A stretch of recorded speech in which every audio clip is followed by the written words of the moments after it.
तो आज हम लोग आज का टॉपिक है हमारा वो है energy of the electron that is orbiting around the nucleus. तो इलेक्ट्रॉन जब ऑर्बिट कर रहा है न्यूक्लियस के अराउंड तो उसकी कितनी एनर्जी होगी वो हमें रिवाइज करना है। तो एनर्जी जो है टोटल एनर्जी जो होती है, टोटल एनर्जी ऑफ इलेक्ट्रॉन जो होती है that is the sum of kinetic energy and potential energy. Total energy होती है इलेक्ट्रॉन्स की, वो किसके बराबर होती है? काइनेटिक एनर्जी और पोटेंशियल एनर्जी के बराबर होती है। So what is the kinetic energy of the electron that is revolving around the nucleus? That kinetic energy is half mv square, है ना? तो काइनेटिक एनर्जी फाइंड आउट करनी है हमने। तो हमने जो इक्वेशन की थी कि जो इलेक्ट्रोस्टैटिक फोर्स है वो क्या प्रोवाइड करती है? सेंट्रीफ्यूगल फोर्स प्रोवाइड करती है। That is mv square by r is equal to k ZE square by r। हमने कब किया था? हमने जो क्लास लगाई थी हमने। तो सेंट्रीफ्यूगल फोर्स कौन प्रोवाइड करता है? इलेक्ट्रोस्टैटिक फोर्स प्रोवाइड करता है। r से r कैंसिल हो जाएगा तो mv स्क्वायर कितना हो जाएगा? k ZE square upon r। This is mv square. हमने कल किया था ना, और हमने इस इक्वेशन नंबर 1 भी सपोज किया था। तो इसलिए किया था कि अगर मैं दोनों साइड हाफ से मल्टीप्लाई कर दूं,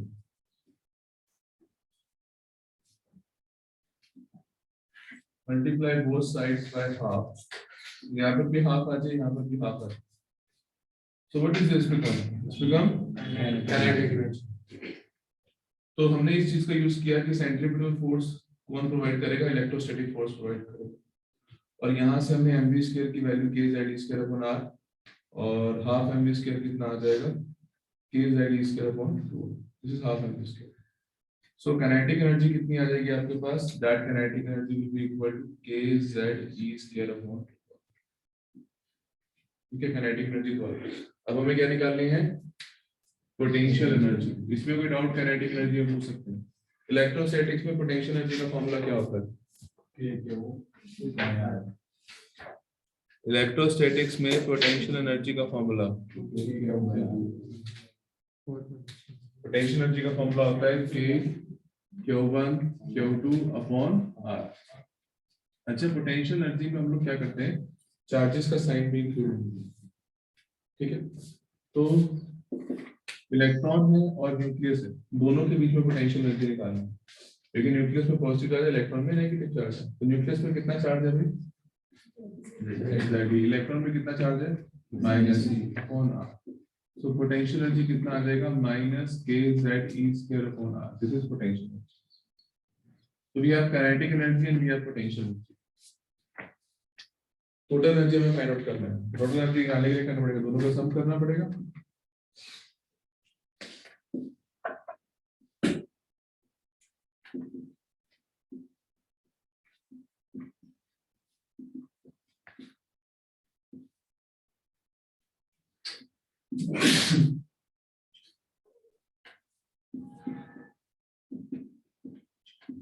कितना आएगा सॉल्व करके? That is minus k ZE square upon 2। This is the expression for total energy of the electron. कल रेडियस और वेलोसिटी आपने ड्राइव किया था, आज आपके पास है total energy of the electron minus k ZE square upon 2। Good morning.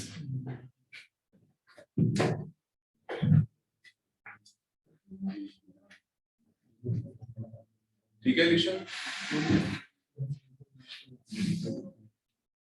अब यहाँ पर आपके पास टोटल एनर्जी आ गई। 3 टाइम्स r का है। हाँ,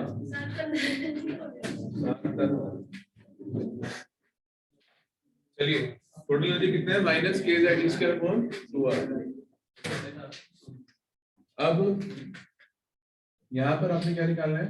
r की वैल्यू को पुट करना है। This is the value of r and you put this, you have to put this value here.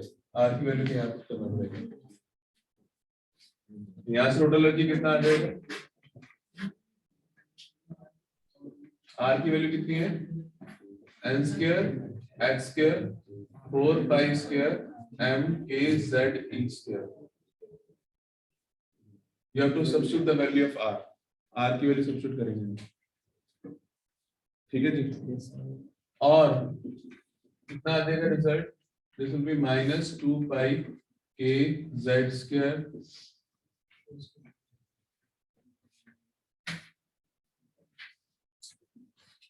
a square z square e की power 4 n square x square 5 square. This is the expression for total energy. बात देखेंगे radius of velocity आपने drive किया था, आपने find out करिए total energy जो किसका सम है काइनेटिक और पोटेंशियल का। काइनेटिक एनर्जी कितने इलेक्ट्रॉन की हाफ mv स्क्वायर। आपने उस प्रॉपर्टी का यूज किया कि इलेक्ट्रोस्टैटिक फोर्स क्या प्रोवाइड करेगी, सेंट्रीपिटल फोर्स प्रोवाइड करेगी। इलेक्ट्रोस्टैटिक फोर्स का फॉर्मूला आपने कल पढ़ा था k q1 q2 by r square, जिससे क्या आया था k z e square upon r square. Centripetal force ही mv square upon r square क्या हो गया कैंसिल, तो काइनेटिक एनर्जी आ गई half mv square is equal to this, दोनों तरफ हाफ से मल्टीप्लाई किया तो काइनेटिक एनर्जी आ गई k z e square upon 2r। अब पोटेंशियल एनर्जी क्या होता है k q1 q2 upon r। q1 कितना है z q2 कितना है माइनस, इलेक्ट्रॉन के ऊपर नेगेटिव चार्ज होता है तो पोटेंशियल एनर्जी हो जाएगा minus k z e square upon r। Total energy कैसे आएगा, दोनों को ऐड कर देंगे, टोटल एनर्जी आ जाएगा minus k z e square upon 2r। r की वैल्यू पुट करेंगे, we get the result here minus 2 pi square m k square z। ठीक है, अगर एग्जाम में क्वेश्चन आता है कि show that the total energy of the electron orbiting around is minus 13.6 electron volt upon n square, ऐसे कुछ question आता है आपके पास, तो वो कैसे करेंगे। अब अगर यहाँ पर हम सारी वैल्यूज को सब्स्टिट्यूट करें, पाई की वैल्यू, m की वैल्यू, k की वैल्यू, मास ऑफ इलेक्ट्रॉन आपको पता है, k की वैल्यू पता है, k होता है 9 × 10⁻⁹, ये वही k वाला इलेक्ट्रोस्टैटिक्स वाला k है। z कितना है हाइड्रोजन के लिए 1, e कितना होता है 1.6 10⁻⁹। तो ये सब वैल्यूज पुट करने के बाद आपके पास जो फाइनल रिजल्ट आएगा that is minus 13.6 electron volt upon n square. This is the final result, minus 13.6 electron volt upon n square. ठीक है,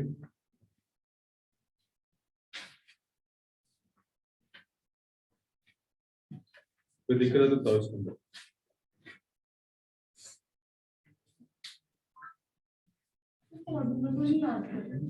कौन सा करना है,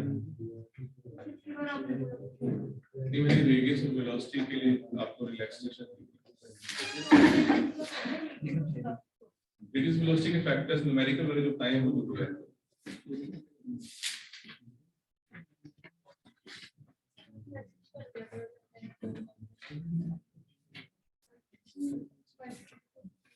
तो कितना हो गया total energy minus 13.6 upon n square. Done, पक्का, किसी को डाउट इसके अंदर। अब यहाँ पर अगर आपको एग्जाम में क्वेश्चन आता है, समीर समझ आ गया मेरे को, पक्का। अब अगर एग्जाम में क्वेश्चन आता है कि एनर्जी आपको प्रूव करनी है माइनस 13.6 अपॉन n स्क्वायर, तो आप डायरेक्टली यहाँ से ये वाला स्टेप भी कर सकते हैं। आपको मैंने कल बताया था कि nth ऑर्बिटल रेडियस का जो फॉर्मूला होता है वो क्या होता है। अगर आप इस रिजल्ट में यहाँ पर डायरेक्ट nth ऑर्बिटल रेडियस का फॉर्मूला पुट करें n स्क्वायर बाय r, क्या होता है n स्क्वायर r, कि nth ऑर्बिट में ऑर्बिटल रेडियस का फॉर्मूला क्या होता है n स्क्वायर r होता है। अगर यहाँ पर आप r की value n square r put करें और r की वैल्यू कितनी होती है ग्राउंड स्टेट पे, कितनी होती है 0.53 एंगस्ट्रॉम।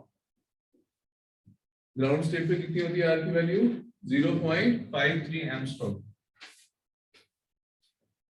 पता है ना। This is the ground state orbital radius, r not क्या होता है ग्राउंड स्टेट ऑर्बिटल रेडियस, तो इसकी वैल्यू होती है 0.53 एंगस्ट्रॉम।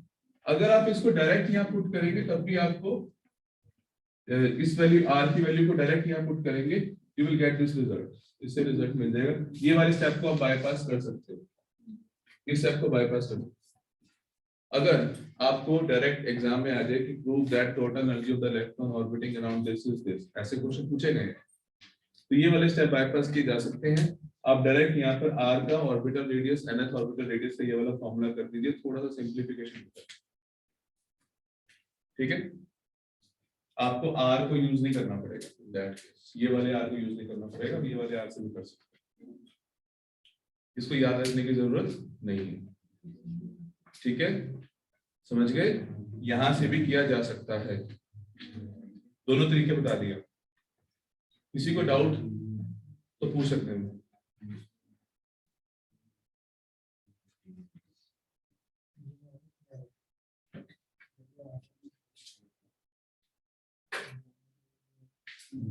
कुछ भी नहीं किया। कैनेडिकल पोटेंशियल ये तो कुछ किया था ना, centimeter force electromagnetic force point करेगी।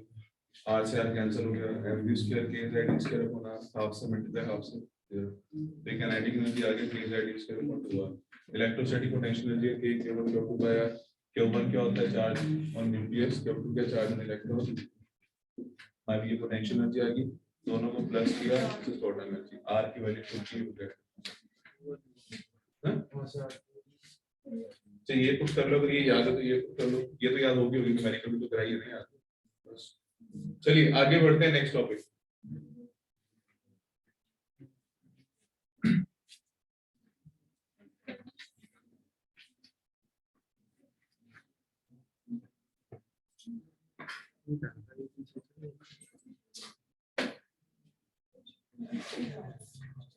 सो टोटल एनर्जी का फॉर्मूला आया है -13.6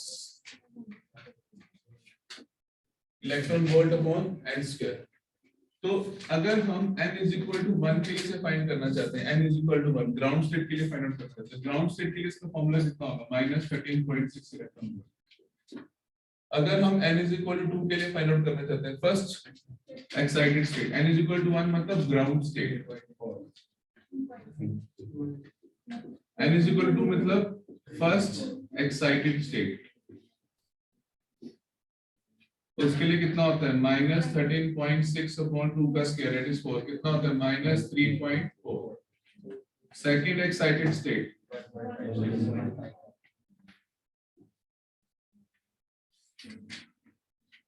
-1.5 इलेक्ट्रॉन वोल्ट, 5.3 या 5.6 1.5 1 third excited state. Second means n = 3, n = 4 के लिए कितना होगा, तो क्या 6 कर जाएगा, 8.5 आएगा। n = 5 E5 कितना हो जाएगा, -0.54। तो ये आपको वैल्यू याद रखनी है, जल्दी से दिमाग उठाइए। अगर इलेक्ट्रॉन पहले ऑर्बिट में घूम रहा है उसकी एनर्जी है -13.6, दूसरे ऑर्बिट में घूम रहा है तो -3.4, तीसरे में घूम रहा है तो -1.51, फोर्थ में घूम रहा है -0.85, फिफ्थ में घूम रहा है -0.54 इलेक्ट्रॉन वोल्ट। अब हमारा जो नेक्स्ट टॉपिक है वो है spectral series of hydrogen atom. Next is spectral series of hydrogen atom.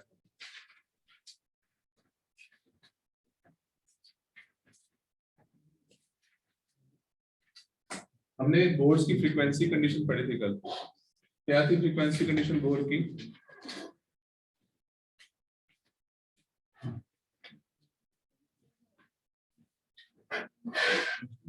तो हमने बोर्ड्स की फ्रीक्वेंसी कंडीशन पढ़ी थी।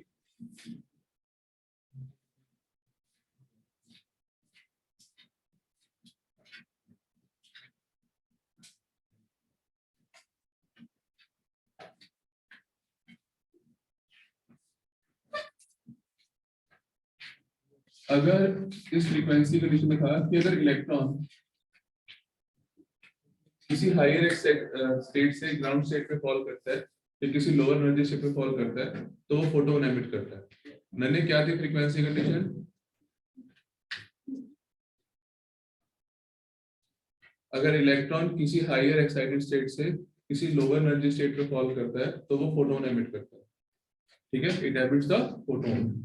तो यहाँ पर फोटोन की जो फ्रीक्वेंसी है और जो वेवलेंथ है वो वेवलेंथ इलेक्ट्रोमैग्नेटिक पोर्शन के किस रीजन में लाई करेगी वो हम यहाँ बता सकते हैं। फोटोन की कुछ ना कुछ वेवलेंथ होती है, कुछ ना कुछ फ्रीक्वेंसी होती है, वो इलेक्ट्रोमैग्नेटिक स्पेक्ट्रम के किस रीजन में लाई करती है। इलेक्ट्रोमैग्नेटिक स्पेक्ट्रम को 7 रीजन में कैटेगराइज किया हुआ ना आप लोगों ने, कौन कौन से 7 रीजन है वो, radio, microwave, infrared, visible, ultraviolet, gamma, X-rays. Electromagnetic spectrum को आपने 7 रीजन्स में कैटेगराइज किया हुआ है। इन 7 रीजन्स में कौन से रीजन में वो फोटोन की फ्रीक्वेंसी या वेवलेंथ लाई करेगी वो हम बता सकते हैं, ठीक है। और इन ग्रुप ऑफ फ्रीक्वेंसीज को एक पर्टिकुलर नाम भी दिया गया है, वो हम स्टडी करेंगे। तो इलेक्ट्रॉन अगर किसी भी हायर एक्साइटेड स्टेट से ग्राउंड स्टेट पर फॉल करता है, सो इन दैट केस जो वेवलेंथ या जो फोटोन एमिट होंगे उनकी जो फ्रीक्वेंसी होगी, उनकी जो वेवलेंथ होगी, वो लाई करेगी आपके पास in which region, they will it will lie in ultraviolet. ये अल्ट्रावायलेट रीजन में लाई करेगी। और इन सभी फ्रीक्वेंसीज को, इन सभी ग्रुप ऑफ फ्रीक्वेंसीज को हमने एक नाम दिया है, that is called Lyman series. इसे लाइमन सीरीज कहा गया। लाइमन सीरीज उन फ्रीक्वेंसीज को कहा गया है जो फ्रीक्वेंसीज तब एमिट होंगी जब इलेक्ट्रॉन कहां फॉल करेगा, ग्राउंड स्टेट पे फॉल करेगा। यही अगर इलेक्ट्रॉन किसी हायर एक्साइटेड स्टेट से निकलकर फर्स्ट ऑर्बिट में फॉल करता है तो भी कुछ रेडिएशंस एमिट होती हैं, and these radiations are special because they lie in the visible region. It means these radiations are colorful. Radiations colorful है, ये visible region में lie करती हैं। और इन ग्रुप ऑफ फ्रीक्वेंसीज को जो कहा गया है that is called Balmer series. तो कैटेगराइज किया हुआ इनको, this is बाल्मर सीरीज। ऐसी अगर सेकंड पे फॉल करता है किसी भी हायर एक्साइटेड स्टेट से, that is called Paston series, and this Paston series frequencies will lie in which portion, that is infrared. So the Lyman series have higher frequencies, है ना, और कम वेवलेंथ होती है लाइमन सीरीज की। Balmer की थोड़ी सी ज्यादा वेवलेंथ होती है, फ्रीक्वेंसी कम हो जाती है। पास्टन की वेवलेंथ और बढ़ जाती है, फ्रीक्वेंसी कम हो जाती है। और उसके बाद ब्रैकेट, और ब्रैकेट में क्या होता है, that is in which portion, infrared, and last one is P fund.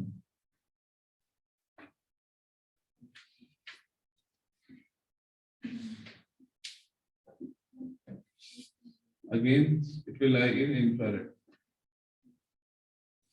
तो ये हमारा पूरा स्पेक्ट्रल सीरीज है हाइड्रोजन एटम का। इस स्पेक्ट्रल सीरीज से हमें ये पता लगता है कि कौन कौन सी रेडिएशंस, जो कौन कौन से फोटॉन्स एमिट होंगे, है ना, कौन कौन सी रेडिएशंस एमिट होंगी, वो स्पेक्ट्रल सीरीज से हमें पता लगती है।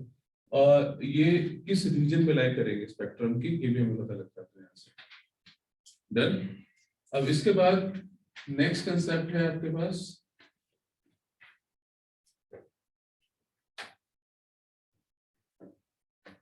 हमें ना इनकी फ्रीक्वेंसीज और वेवलेंथ भी निकालनी है, लाइमन सीरीज, बाल्मर सीरीज। तो उसके लिए हमें एक फॉर्मूला ड्राइव करना पड़ेगा। एक फॉर्मूला देखते हैं, तो एक रिजल्ट ड्राइव कर रहे हैं फ्रीक्वेंसी कंडीशन को यूज करते हुए। क्या थी frequency condition, En2 minus En1 is equal to E। कि अगर इलेक्ट्रॉन किसी हायर एक्साइटेड स्टेट से किसी लोअर ऑर्बिट में स्टेट में फॉल करता है तो En2 माइनस En1 किसके बराबर है, E के बराबर। ये फ्रीक्वेंसी कंडीशन थी ना भाई, पक्का। चलो En का फॉर्मूला क्या होता है, what is the formula for En? En का फॉर्मूला होता है -2 पाई स्क्वायर m, ठीक है। फिर k का भी स्क्वायर, z स्क्वायर का भी स्क्वायर और E का 4 upon n square h square. जहाँ पे हमने एनर्जी का रिलेशन ड्राइव किया ना, वहां पर फॉर्मूलास जरूर नोट कर लेंगे कुछ न्यूमेरिकल वाले। वो क्या थे, एक तो एनर्जी किसके डायरेक्टली प्रोपोर्शनल है, z square by n square. अगर आपको सिंगल एटम्स, सिंगल इलेक्ट्रॉन वाले एटम की एनर्जी कंपेयर करनी है तो क्या है, that is z square by n square. उसके बाद एनर्जी का फॉर्मूला, एनर्जी इज, एक तो आपने कर ही लिया -13.6 electron volt upon n square, और एक ये है कि एनर्जी किसके ऊपर डिपेंड करती है, mass of the charge particle, mass पे भी डिपेंड। रेडियस इनवर्सली था, एनर्जी जो है वो डायरेक्टली है। ये चीजें भी आप नोट करेंगे न्यूमेरिकल्स के लिए। एनर्जी तो z square by n square के डायरेक्टली प्रोपोर्शनल है। एक एनर्जी का फॉर्मूला -13.6 है और एनर्जी जब मास के ऊपर डायरेक्टली प्रोपोर्शनल है, mass of that particle.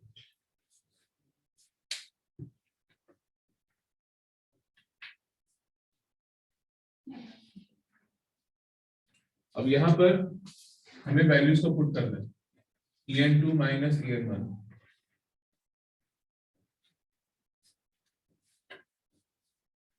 What will be En2?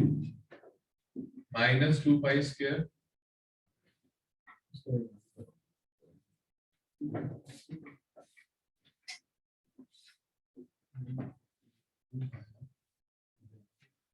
En2 minus En1 is equal to E minus 2 pi square m k square z square e the power 4 n2 का square upon h square minus 2 pi square m k square z square e की power 4 n1 का square h square. e किसके बराबर होता है? hc by lambda। e बराबर होता है hc by lambda। यहाँ से कॉमन ले लेंगे 2 pi square m k square z square e की power 4 upon x square common ले लिया, अंदर बचा n1 square minus n2 square, that is 1 by lambda। तो hc या रेसिप्रोकल में आ जाएगा, कितना हो जाएगा? ch क्यूब हो जाएगा। ये hc जो है उधर आ जाएगा डिनोमिनेटर में, क्या हो जाएगा? ch cube. इस पूरे की वैल्यू मुझे पता है, ठीक है। क्या कहते हैं इस कांस्टेंट को? Rydberg। Call it as a Rydberg constant. तो ये 1 by lambda is equal to r 1 by n1 square minus 1 by n2 square। This r is called Rydberg constant।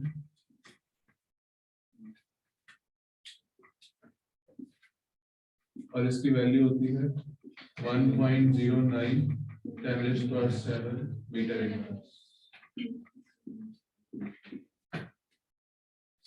अब ये फॉर्मूला जो है हम direct result as a result use कर सकते हैं। ये भी ड्राइव करने के लिए आ सकता है। सिर्फ दो लाइनों की डेरिवेशन है। कौन सी कंडीशन यूज करनी है? Frequency condition En2 minus En1 is equal to E। ठीक है, एनर्जी का फॉर्मूला आपको पता है, वैल्यू पुट करनी है, कॉमन निकालना है, आपको आ जाएगा 1 by lambda r 1 by n1 square minus 1 by n2 square हो जाएगा ये भी। अब इस फॉर्मूला को यूज करके we have to find out, अच्छा अगर ये सब स्पेक्ट्रल सीरीज आएगा ना, spectral series of hydrogen atom, तो हम इसको डायरेक्टली यहाँ से भी स्टार्ट कर सकते हैं।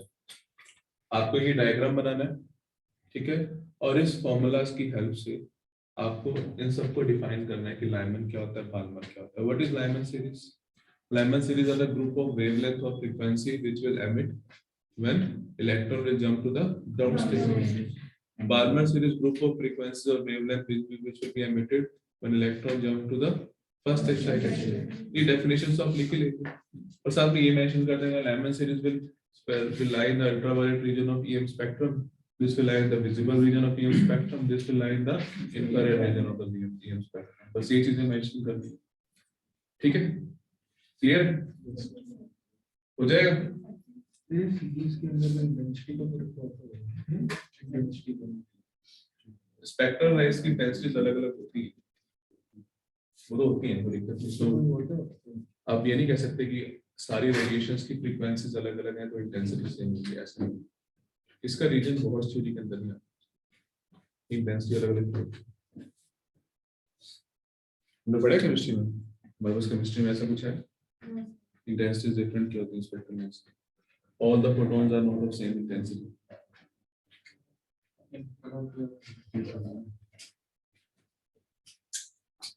चलिए,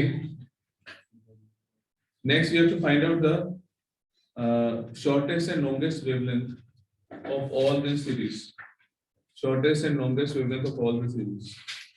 So, Herman, in case if you want to find out the longest wavelength of Lyman series, so which of the transition 1, 2, 3, 4, 5 will give you the longest wavelength? Let us say I'm numbering it as 1, 2, 3, 4, 5. Which one will give you longest wavelength?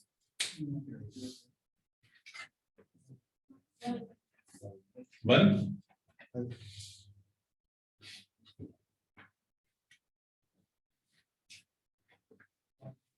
This is a frequency condition.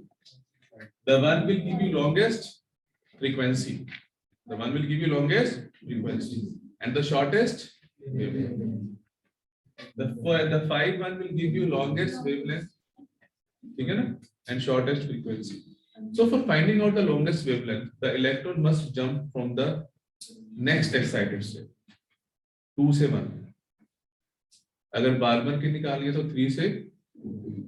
तो एक बात ध्यान रखेंगे longest wavelength के लिए, that for longest wavelength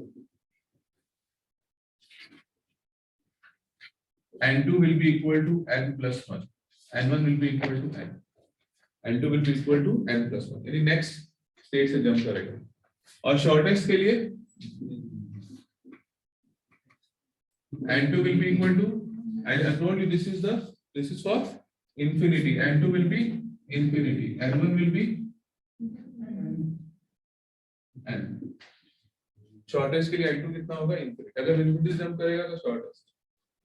ठीक है, चलो फिर एक काम करो, मुझे बताओ पास्टन की शॉर्टेस्ट वेवलेंथ. एनसीईआरटी क्वेश्चन है, पास्टन की शॉर्टेस्ट वेवलेंथ बताओ जल्दी से. Take the value of 1 by r as 1 by r cube ले लो 913 angstrom. Take the value of 1 by r as 913 angstrom. 913 होती है 917 होती है नहीं, r 1 by r की वैल्यू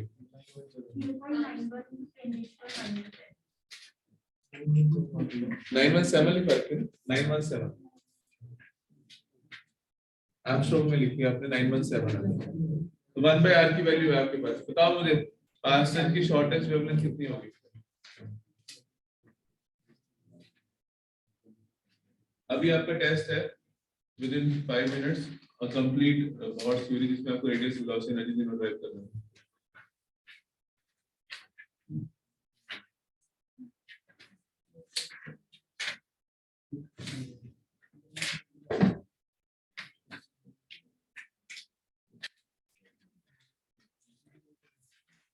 तो पहले मुझे पास्टन की शॉर्टेस्ट वेवलेंथ बताओ.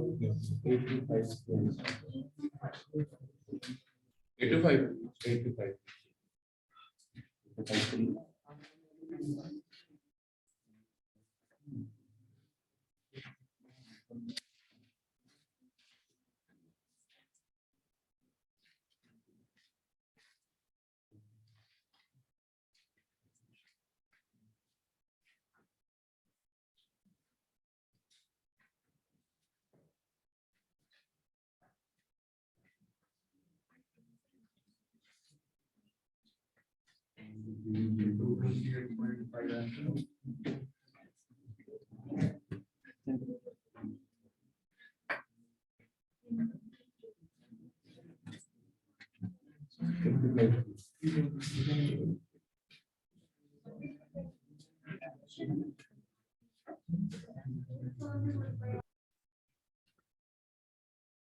क्वेश्चन था calculate the number of photons emitted if electron beam of 12.75 electron volt is used to bombard gaseous hydrogen atom. तो अब आपने एक हाइड्रोजन एटम के ग्राउंड स्टेट पे आकर, क्योंकि रूम टेम्परेचर पर तो हाइड्रोजन एटम किसमें होगा, इलेक्ट्रॉन ग्राउंड स्टेट पे होगा ना, एक्साइटेड स्टेट तो होगा नहीं. तो किसको स्ट्राइक किया होगा, ग्राउंड स्टेट को स्ट्राइक होगा. ये एक इलेक्ट्रॉन बीम आ रही है, इसने हाइड्रोजन ग्राउंड स्टेट पर जाकर स्ट्राइक किया. अब जैसे इलेक्ट्रॉन को स्ट्राइक किया, electron will be excited, they will be excited and they will jump to some level. वो कौन सा लेवल होगा जहां पर वो जंप करेंगे वो मुझे नहीं पता, पर कहां से जंप करेंगे, ग्राउंड स्टेट से जंप करेंगे. तो इस यहां से कहां जंप करेंगे वो मुझे नहीं पता. ठीक है, फिर जहां से वो जंप करेंगे वहां से फिर वापस ग्राउंड स्टेट पर भी आएंगे, और जब ग्राउंड स्टेट पर आएंगे तो वो क्या एमिट करेंगे, फोटोन्स एमिट करेंगे. जहां जंप किए वहां से वापस ग्राउंड स्टेट पर आएंगे तो क्या एमिट करेंगे, फोटोन्स एमिट करेंगे. तो आप मुझे बताएंगे कितने फोटोन्स एमिट करेंगे. Yes, 6 is the answer. अब कैसे, 12.75 यहाँ स्ट्राइक कर रहे हैं, यहाँ पर एनर्जी जो है वो कितनी है, व्हाट इज E1 -13.6। हमें क्या निकालनी है, अगर हमें E2 पता लग जाए तो हम N2 निकाल लेंगे, क्योंकि हमें पता है कौन एनर्जी कौन से लेवल पे कितनी होती है। तो फ्रीक्वेंसी कंडीशन का इस्तेमाल करो, क्या होती है काफी, En2 minus En1 is equal to E। तो यहाँ पर En1 कितना है, दैट इज -13.6। En2 मुझे निकालना है, माइनस माइनस प्लस, एनर्जी कितनी है 12.75। तो 12.75 माइनस 13.6 कितना आ गया, -0. तो -0.85 इलेक्ट्रॉन वोल्ट कौन से लेवल पे होती है, किस पे होती है, 4 पे। n इज इक्वल टू 4 पे कितनी होती है, -0.85। यानी कहाँ जंप करेगा ये, n इज इक्वल टू 4 पे जंप करेगा। और अभी आपको बताया जब 4 से 1 पे आएगा तो कितनी फ्रीक्वेंसी एमिट होंगी, जब 4 से 1 पे आएगा तो कितनी फ्रीक्वेंसी एमिट होंगी, 4 into 4 minus 1 by 2, 6 frequency, 6 photons हो जाएंगे। ये क्वेश्चन था, ये क्वेश्चन प्रीवियस ईयर क्वेश्चन भी है प्लस एनसीईआरटी।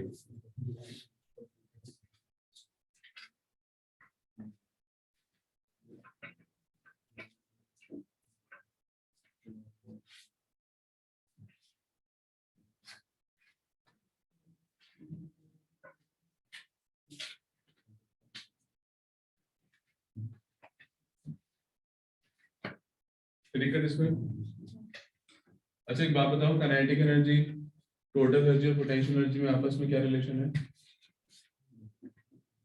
काइनेटिक एनर्जी कितनी होती है, नेगेटिव ऑफ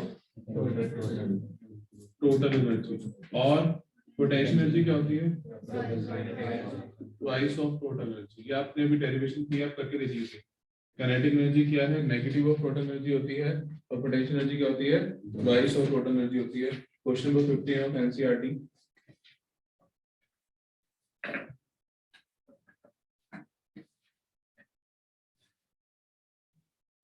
क्वेश्चन में दे रखा है फर्स्ट एक्साइटेड स्टेट में इलेक्ट्रॉन की जो एनर्जी है वो कितनी है, -3.4 है, दे रखी है। टोटल एनर्जी कितनी है, -3.4 है, पता है आपको, है ना।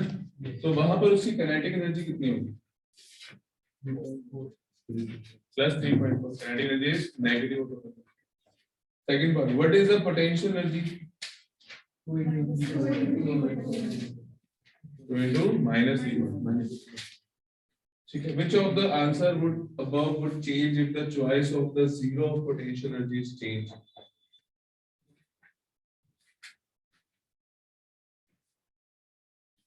देखिए, इससे काइनेटिक एनर्जी पे कोई फर्क नहीं पड़ेगा, तो पोटेंशियल एनर्जी पे जरूर फर्क पड़ेगा। देखिए, जीरो पोटेंशियल एनर्जी का मतलब पता है क्या है, कि जब हम यहां से, हमने तो कहां से कहां तक जंप किया था, मैक्सिमम 5 से किया ना, मैक्सिमम 5 से जंप किया। हमने क्या मान लिया, एक ऐसा इंफिनिटी पे आएगा जहां पर एनर्जी क्या होगी, 0 होगी। जैसे माइनस है, यहाँ -13.6 है, फिर कम, फिर नेगेटिव में कम होती जा रही है, -3.4, -1.51, -0.85, है ना, माइनस दिस, -0.5, कितना आ गया था 51, ऐसे कम होती जाती है ना। तो एक पॉइंट आएगा जहां पर क्या हो जाएगी, 0 हो जाएगी। वो हम क्या कहते हैं, दैट इज इंफिनिटी, इंफिनिटी पे क्या होगी, 0।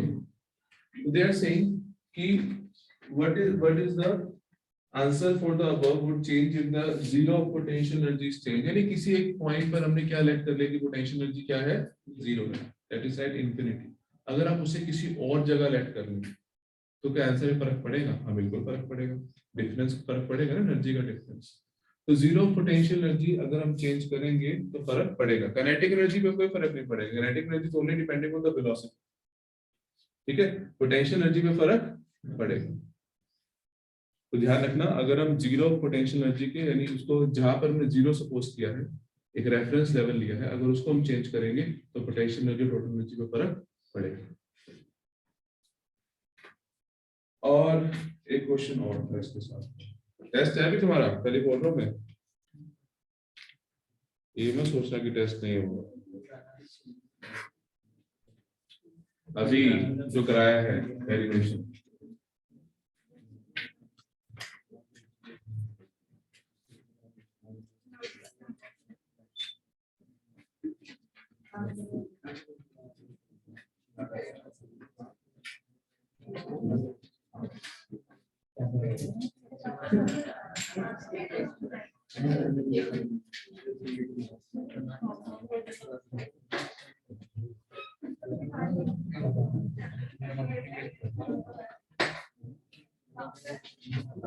इनमें से कौन सी ट्रांजिशन में 620 नैनोमीटर की वेवलेंथ निकलेगी? Support your answer with mathematical calculations. Which of the transition will have the wavelength of 620 nanometer?